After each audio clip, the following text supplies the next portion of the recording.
Good evening. I'm going to have a slight change of topic this evening. So I just want to talk about the campaign really and what we're here for and why I'm working with other nursery owners and parents around the free childcare that the government have shouted about for the God knows how many years, and the illusion that they've created for parents that childcare is going to be free. So everything that I've been talking about has been a lot to do with the overheads of providers.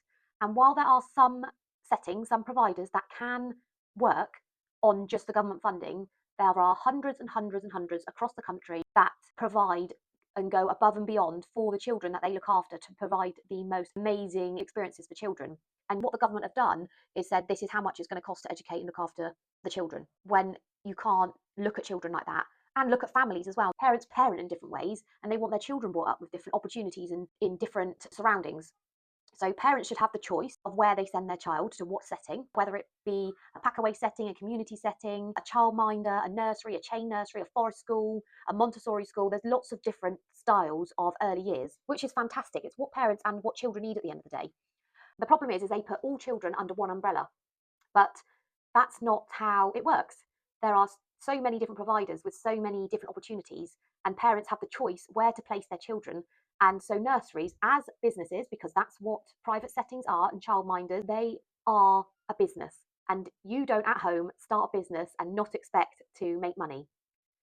So, what we need to talk about is the government putting all children under one umbrella and all providers under one umbrella.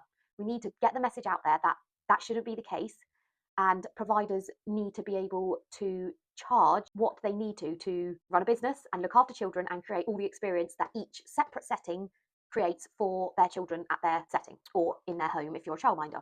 It's like going to Tesco and you get a 50% off coupon.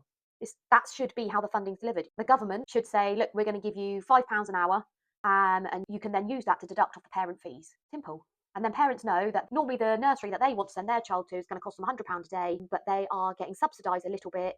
So it's actually going to cost them £25 a day. And to me, I think that's pretty good. You're paying £25 a day to have your child looked after, loved, taught. They'll be creating memories, creating friends, creating relationships, and just being immersed in lots of different opportunities. I hope that makes a little bit of sense because we don't want to be sitting here as personally an ex-nursery owner and the people that I work with as providers. We don't want to be going, oh, woe the nursery sector, woe early years sector, we're so hard done by, because that's not what we want to be saying at all. And it's actually quite interesting sometimes the different thought processes of different parents that use childcare and how everybody thinks and feels differently about nurseries, consumable fees, or nurseries rates. So we are really enjoying it and really thankful for all the followers that we're picking up and the comments and private messages as well, that people are really enjoying the content and the message that we're trying to get across.